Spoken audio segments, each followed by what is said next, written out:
Okay, so we are right at about 10 o'clock, and I want to thank everyone who's joined us for logging on today. This is our CACFP Technical Assistance webinar. Just a little housekeeping. We're going to go through a presentation and then provide some time for Q&A. So as we're going through the presentation, if you do have questions, there's a chat feature in Zoom, and you are more than welcome to enter those questions into the chat. We will go over them when we're done with the presentation.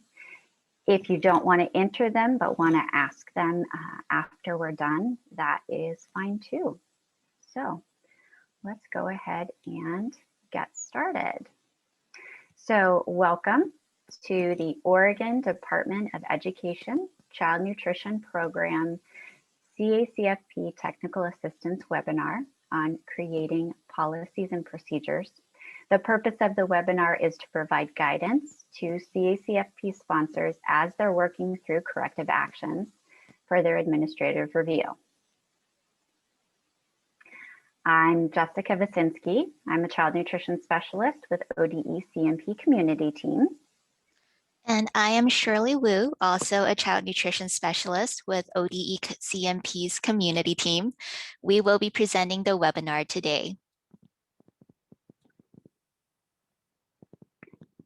Today, we're going to take a quick look at the learning objectives for the webinar, discuss VCA and control activities, then delve into policies and procedures. This will include understanding what's in a procedure and how you might write your own procedures. We'll also go over a sample nonprofit food service procedure using these guidelines. Finally, we'll have time for those questions and answers.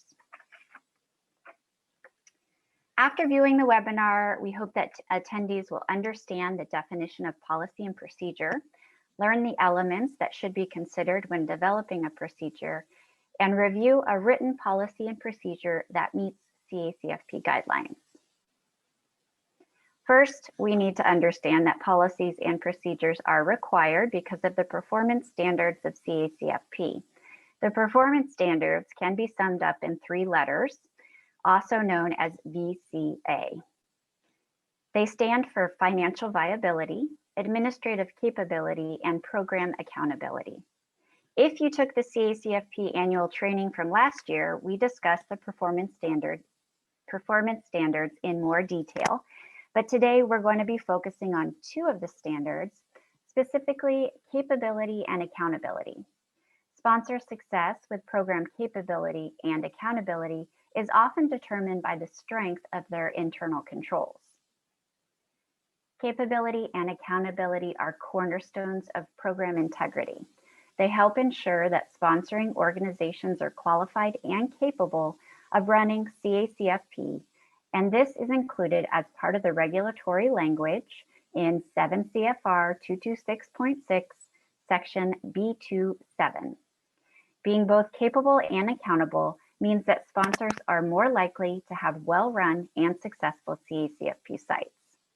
Program accountability is directly linked to internal controls or control activities that sponsors implement.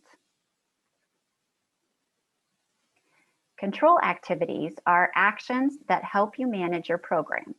For CACFP, these controls translate into your written policies and procedures.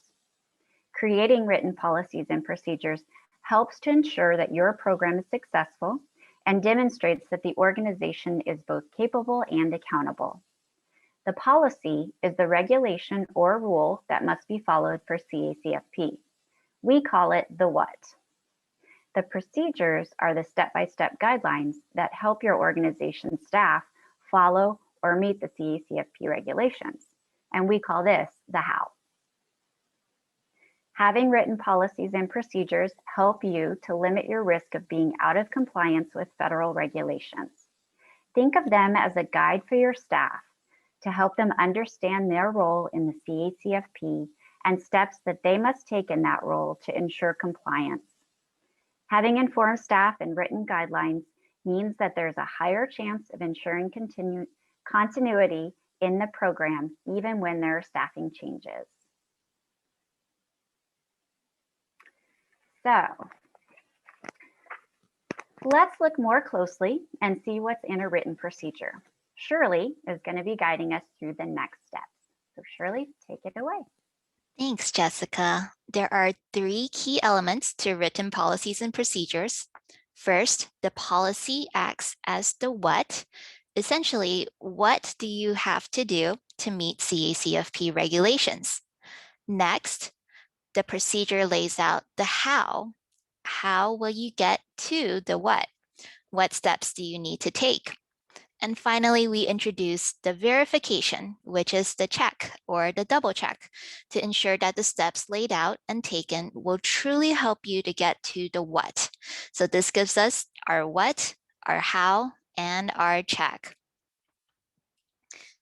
Breaking policies and procedures down into the what, the how, and the check make them seem rather simplistic, but writing out those elements may not be quite so easy.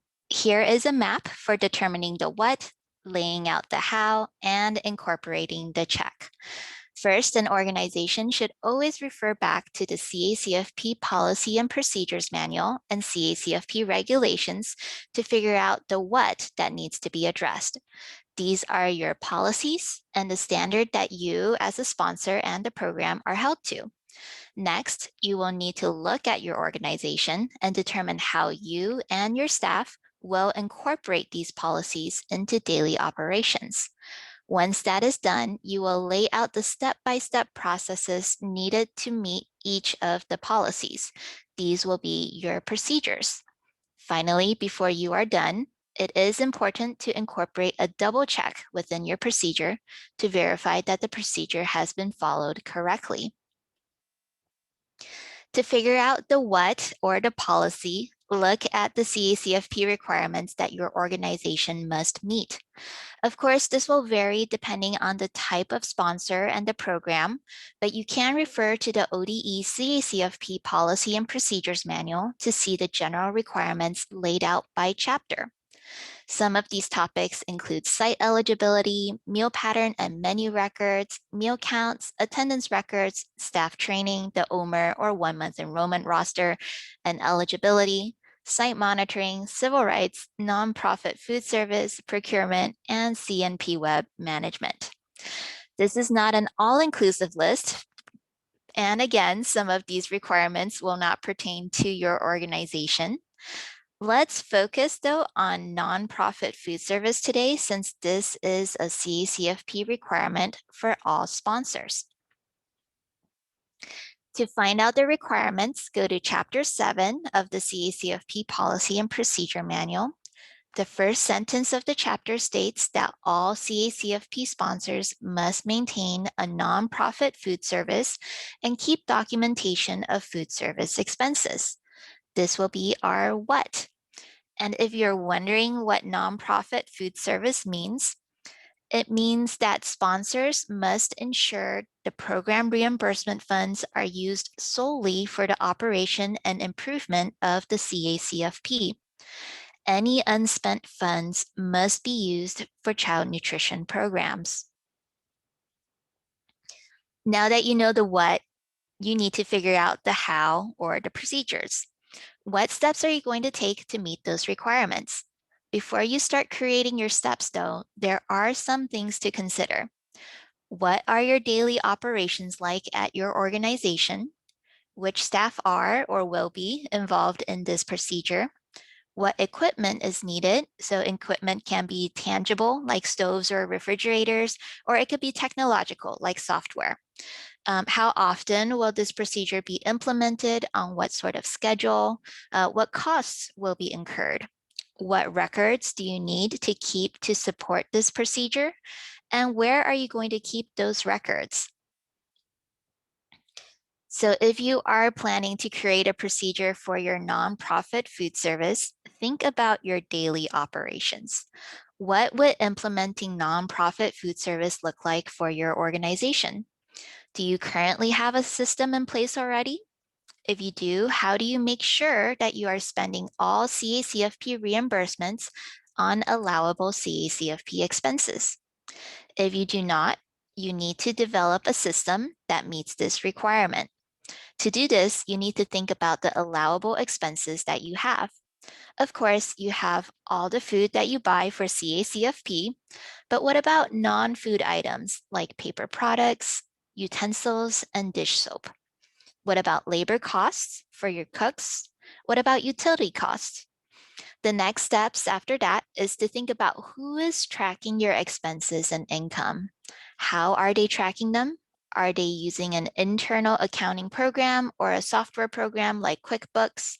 How often are they tracking these items? Do all your receipts just pile up in a corner until someone who has extra time organizes them? Or is this part of someone's duty and incorporated in their schedule? For those who are responsible, what documents are they reviewing? Are they looking at food receipts, non-food receipts, payroll and timesheets and utility bills? What about donation receipts? Are they the same person that compiles and submits your claims for reimbursement each month? If not, how are they made aware of the income expected? And do they have access to the documents that are used to support the claims? Are there other sources of income into the CACFP fund? And does this person have access to that information? And when they are all done compiling, tracking, and reporting, where are the files saved? So once you have thought through all of these different ideas and thoughts and processes, how will you incorporate these procedures into your operations? So it's time to start laying out your step-by-step process. Think about who will be responsible for each task, when you want these procedures to be completed, where you will file away your documents showing you met these requirements, and how your organization is meeting this policy. Ultimately, your instructions must be clear enough to allow even new staff to meet this policy. So let's see what a step-by-step nonprofit food service procedure might look like for a small childcare center. First, we know that each of the positions that will be involved in these procedures, and in this case, it will be the cook, the bookkeeper, and the director. Next, we need to indicate when these procedures will occur. Receipts are submitted on a rolling basis, while reimbursement income is received once a month. Data entry is completed monthly, and all backup documentation will be saved in the director's office. So here you have the who, the when, and where covered. Now let's go through the how. Let's begin with the reimbursement income received. This reimbursement claim is dependent on the point of service meal count and the meal count consolidation procedures. And it is important to note here that many of your CACFP procedures will intertwine with one another. Your organization will have specific separate procedures for various policies, but they must all complement one another to create a seamless program. For our nonprofit food service procedure, our first step is tasked to our bookkeeper, who will verify the CACFP reimbursement received and post it to our bank account, and will then record that income in our QuickBooks software under our CACFP fund account under revenue. Step 2 looks at the expenses. Here, the cook will review all food and non-food receipts, cross out non-CACFP expenses. Remember, they can't be counted because they are not allowable, and then total all allowable CACFP expenses. This will be done as receipts come in and then sent to the bookkeeper to enter as CACFP expenses to our CACFP account. In step 3, the bookkeeper reviews payroll costs for the cook and enters it into QuickBooks. Once the direct deposit of that period's payroll has been verified. If you find that you have an area where more detailed instructions are needed, you can always add a time frame for entering expenses or income. For example, instead of writing that this will be entered on a rolling basis, you can say within 3 business days, as we have here. In step 4, the bookkeeper will create and review the monthly profit and loss statement and see if CACFP expenses exceed CACFP income. At this point, there can be two outcomes.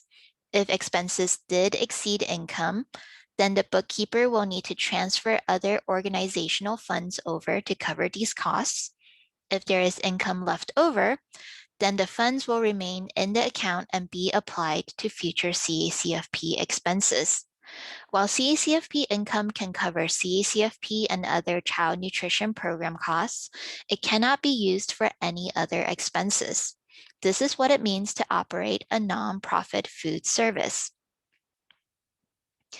Finally, for step 5, the bookkeeper will close out the account the month following the end of the fiscal year and reconcile all transactions. The end of the fiscal year may vary for your organization.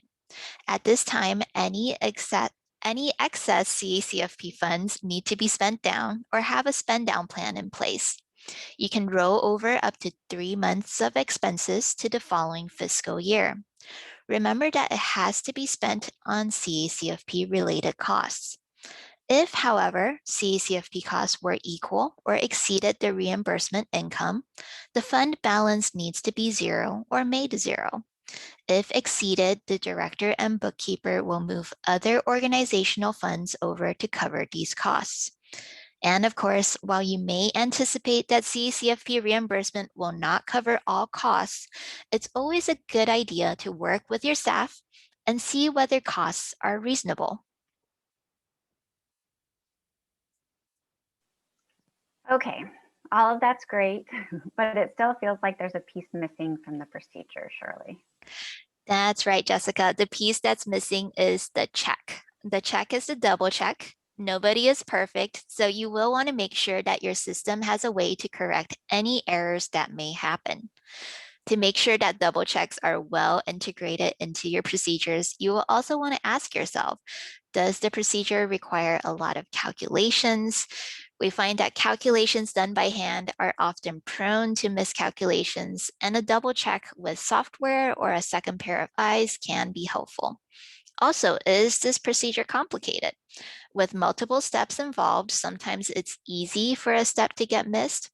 Having someone else review the same documents or follow the same steps can help catch any mistakes there too. Next, is this an area where you know mistakes have been made before? Have you had a finding or administrative review or site monitoring review for this procedure? And finally, be cautious when you decide on the person who is assigned to complete the double check. Are they someone with knowledge to review this with experienced eyes? Do they know how the procedures are supposed to look like when they are done correctly? And if not, can they be trained on this? Okay, so our nonprofit food service procedure was missing a few pieces. Let's incorporate these double checks. The double checks are included as bolded text on the slides. For step 2, we'll include a double check for the receipt totals. This is often an area with a lot of hand calculations, and so the bookkeeper will be tasked with reviewing and double checking that the numbers are right before entered into QuickBooks. So now let's skip over to step 4.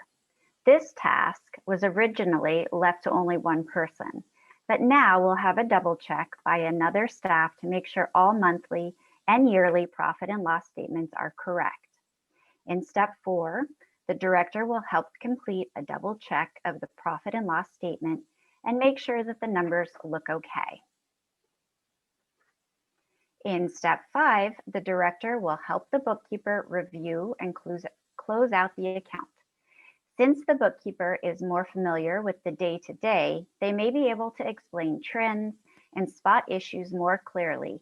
However, the director may also have insights to program operations the bookkeeper may not know about.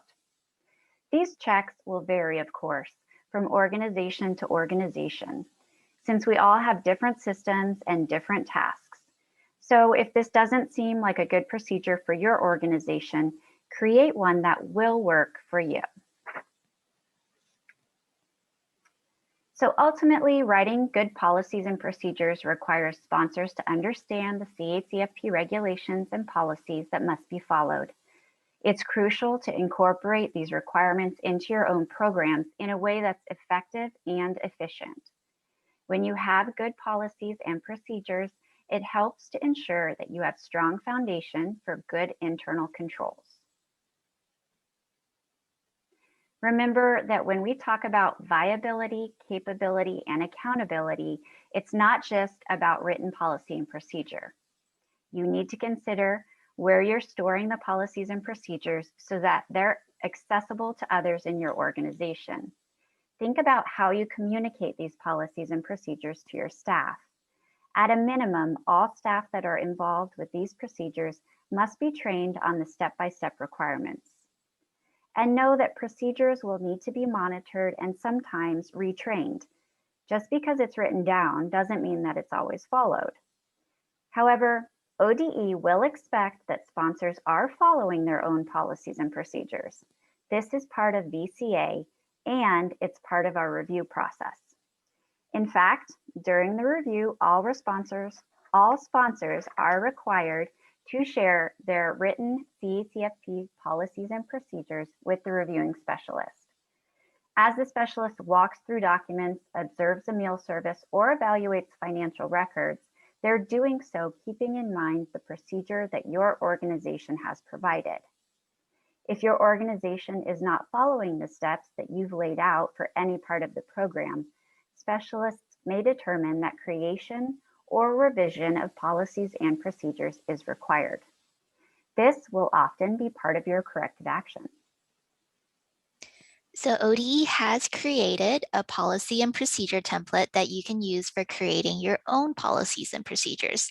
Let's quickly go through this and review what we learned. So remember that the what is your policy, the how is your procedure, and the check is the verification or double check that the procedure is done accurately. The who is the specific staff or position responsible for the procedure, and this could be more than one person. And the when is the timing of the procedure or time frame when it should be completed. And the where indicates the storage location of the documentation required to show and prove your VCA. So here's some final thoughts before we head into our Q&As. Your procedure may not look like our example, and that is okay. In fact, we expect that it will look different. That's because each sponsor will have different program structures that need to be met. Do not simply copy our procedure or someone else's because it will not be a procedure that you or your staff can effectively implement into your own organization. And this will be apparent during a review. Also, sponsors absolutely must actively practice implementing procedures. Determine the policies, write the procedures, and then put them into practice. If your process needs to change, remember to update your written procedures as well. And don't just update the document and tuck it away in a drawer. Make sure to train all staff involved on the changes to the policy and procedures. Make policy and procedure training part of your annual staff training. Ensure that new staff receive training on policies and procedures specific to their duties. Make CACFP policies and procedures a common language within your organization. We always recommend that sponsors review their written policies and procedures on at least an annual basis. Having good written policies and procedures is the key to success in CACFP. Okay, so now we're going to open it up to questions. We do have one question that came in about these slides and whether they'll be available online. We will make these slides available to you, so you'll be able to review them. If you have any other questions, please feel free to post those in the chat box. We have a couple of questions that we're going to go through that we have had from other sponsors. Also remember that this is a TA webinar to help you with your corrective actions. So if you have questions that may not be related to what we've just presented, but are related to your corrective actions, creating a procedure for any of the findings you may have had, or anything else, please feel free to enter those questions. So the first question we want to go over, Shirley, can we just use our organization's overall financial procedure to cover our CACFP operation? That's a great question, Jessica. So based on federal regulation, the fiscal policies and procedures of a sponsoring organization must address specific management controls of the CACFP funds. Written policies and procedures must clearly address the steps that are taken to ensure the integrity and accountability of all CACFP funds received and CACFP expenses incurred. And these procedures must clearly illustrate the steps to process claims in a timely manner, lay out the safeguards in place to detect and address improper use of CACFP funds. Finally, USDA wants to see that the organization has a system that will ensure that administrative costs do not exceed the limits set out in regulation. So sponsors may choose to create procedures that are completely separate from the organization's overall financial procedures, or they can write an addendum to their current organizational procedures with CACFP specific steps. So this will be the sponsor's choice. Fantastic. Thanks, Shirley. Do I really need a verification check? Our organization is small and many staff wear different hats, so adding one more thing might be a little bit hard. So yes, verification checks are very important to ensure that your organization has internal controls in place. While it may require changes to your current practices or increase the duties of some, having a second set of eyes or having a double check system will save you money down the road by ensuring that your organization has sound financial systems. Fantastic. What's the most important thing that you can share about creating written procedures? I'm so glad you asked. So make them living things. Policies and procedures should never be written down and then shoved into a drawer or a binder or a handbook and then never spoken of again. So to get the most benefit out of your policies and procedures, they should be written down, shared, trained, and retrained on. They should be reviewed, revised, written down. You get the point. So these are guides or maps for your staff to ensure that what they do on a daily, weekly, or monthly basis aligns with the regulations and requirements that surround CACFP. Awesome. Thank you. So one last question. Can you just review and explain fund accounting? Why do we need to separate out the CACFP income and expenses from other income and expenses? So this is to help you determine if your nonprofit food service is met. And so a CACFP sponsor needs to document CACFP income and expenses separately from other organizational income and expenses in their accounting system. They also need to track the balance of these funds, and all excess funds remaining in the nonprofit food service account must be used for only allowable CACFP expenses. The balance of the nonprofit food service account has to be monitored to ensure that any remaining funds are not used to cover other business expenses that are not CACFP related. Sponsoring organizations need to set up a self-balancing set of accounts. This is fund accounting. This would require that specific account codes be assigned to CACFP income and expenses so that each month a report could be generated showing only the CACFP fund activity. Fantastic. Great explanation. Thank you so much. So that's it. Before we end though, here's a short message from our Oregon Department of Education. ODE supports equity and excellence for every learner and seeks to work with school districts, education service districts, and community partners like you. We believe all children should have access to a high quality, well-rounded learning experience. Our stance is that education equity is the equitable implementation of policy, practices, procedures, and legislation that translates into resource allocation, education rigor and opportunities for historically and currently marginalized youth, students, and families, including civil rights protected classes.